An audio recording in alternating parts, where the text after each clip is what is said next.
All right, so we are all finished up with breakfast here at the LeConte backcountry shelter. Did not film any of it because just trying to get things going, so we can get on the path.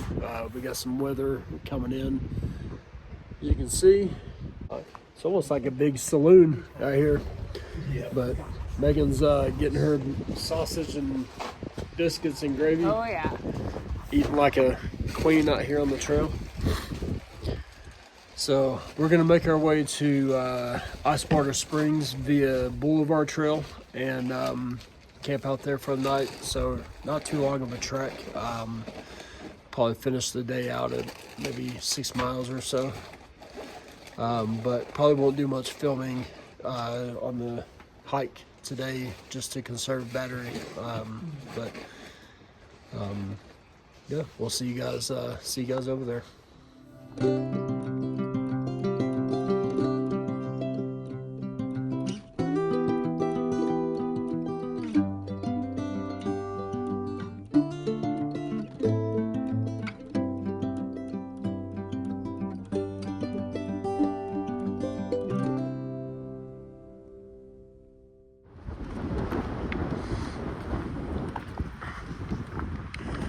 We are experiencing gale force winds here on the Boulevard Trail.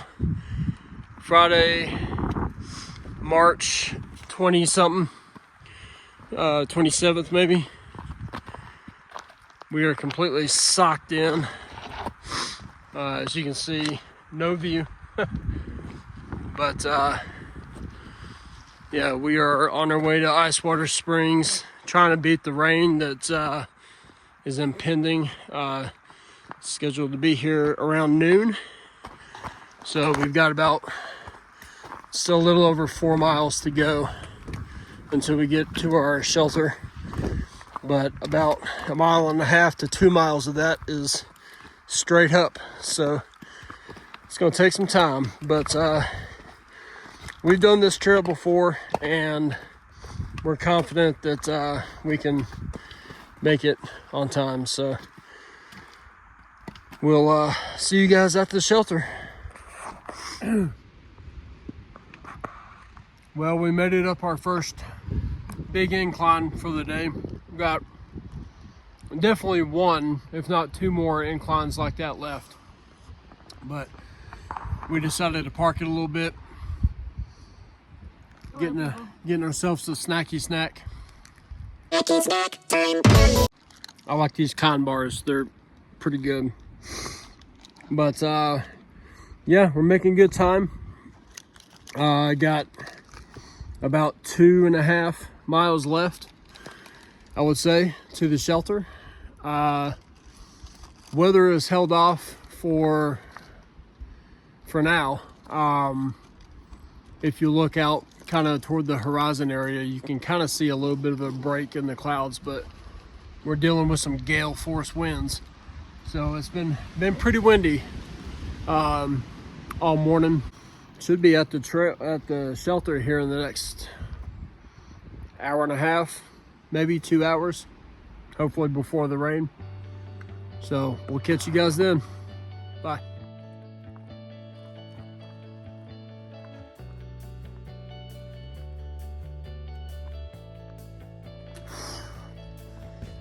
Well, we just finished our last climb of the day, and man, what a doozy. Goodness. About 1 mile, maybe 1.25 miles, straight up. Straight up. No end in sight, it seems, but we finally did reach the end. But those trails kind of mess with your mind a little bit because they meander and curve, go around bends, and you get to see up ahead just a little bit and you think, hey, that's the top, we've done it. And then once you walk around that bend, it just keeps going straight up. So, but we're on our way to the shelter now. We got a little less than 1/2 mile Yeah, that's the jump off trail right there. If y'all have never ever been up to on the AT from Newfound Gap parking lot, the jump off trail is a pretty fantastic view. Yeah, the jump off trail is one of our favorite viewpoints. We like to go out there sometimes when we have the time and just kind of look out over the valley. In my opinion, it's a better view than Charlie's Bunyan because it sits up higher and you get a clearer view. But yeah, we're almost to the shelter, so we're gonna hop off camera here. As soon as we get to the shelter, we're gonna cook up some lunch, get into some dry clothes, and just enjoy the day. So we'll get back with you here in a minute. Bye.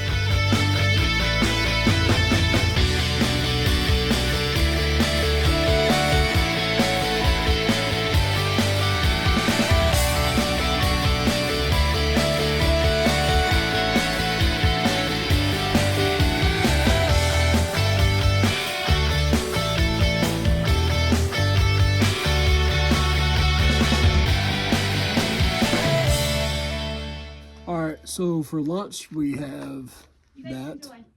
Don't know what that is, but something good, I'm sure. We will let you know here in a little bit. So what we do is we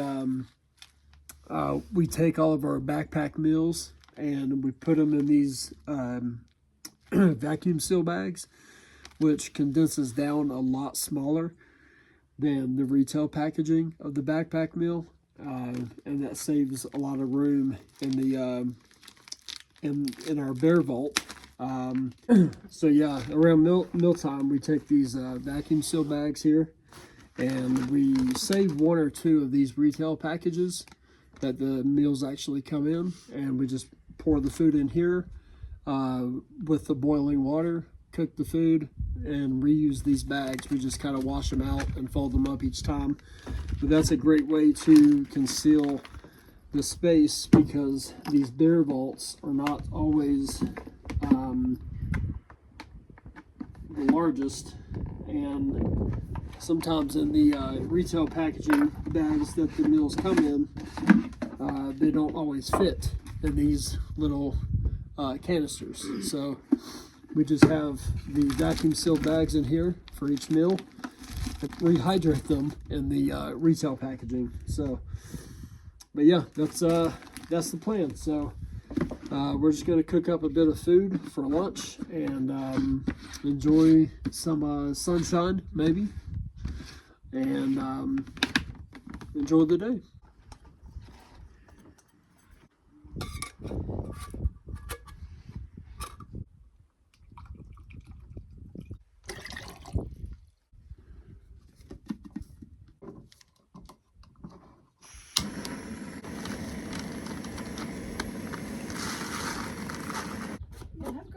Yeah, y'all enjoy.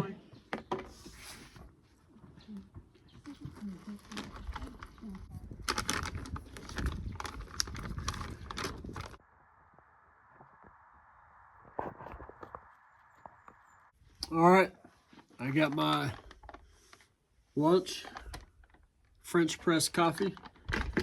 Let's try the coffee out first.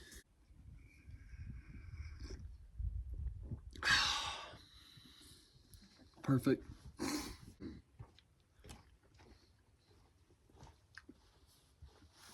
Very good.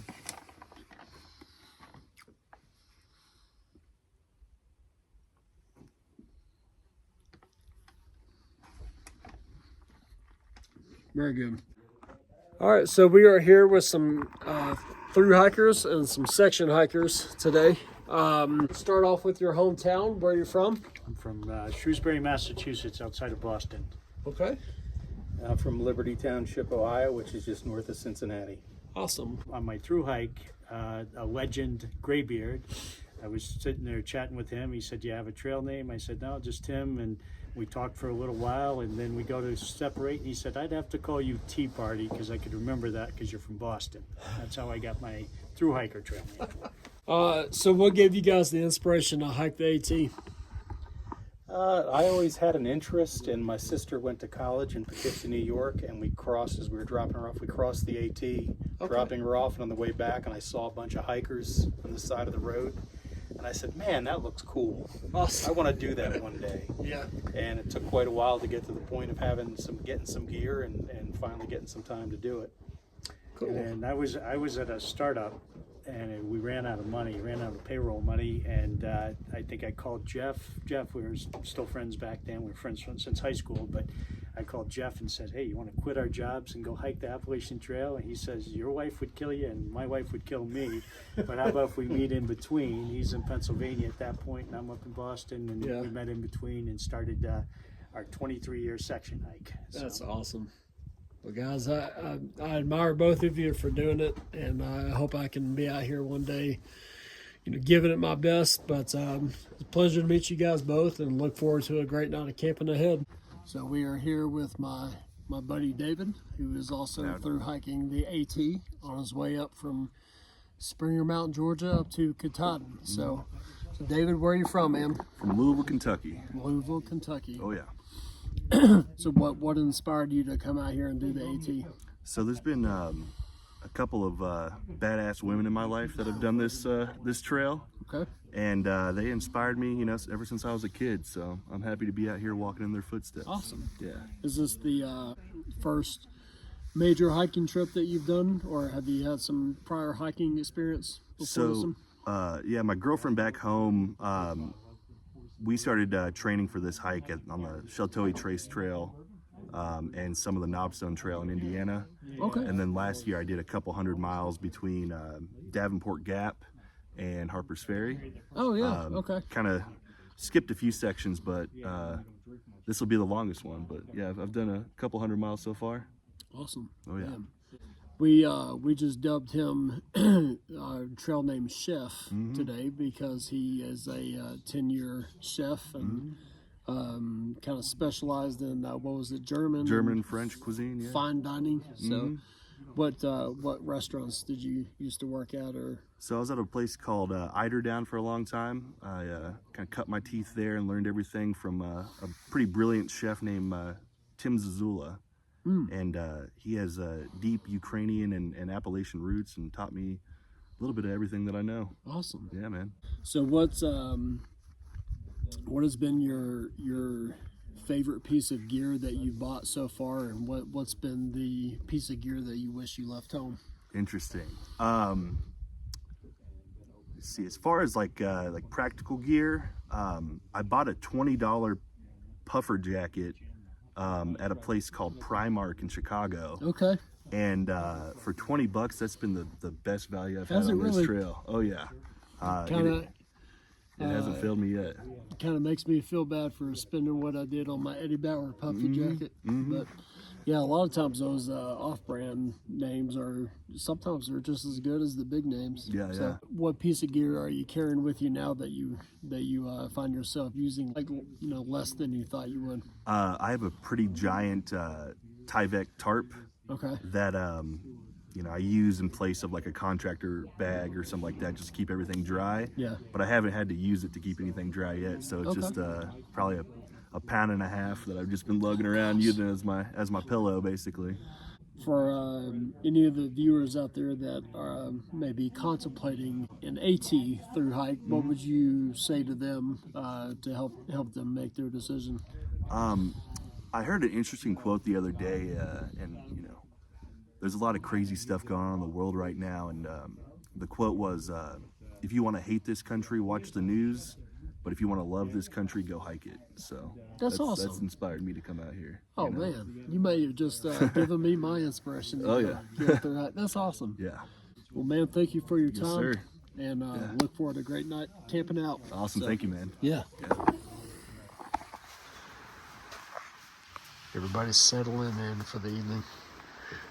Got us a nice fire roaring, thanks to Treebeard.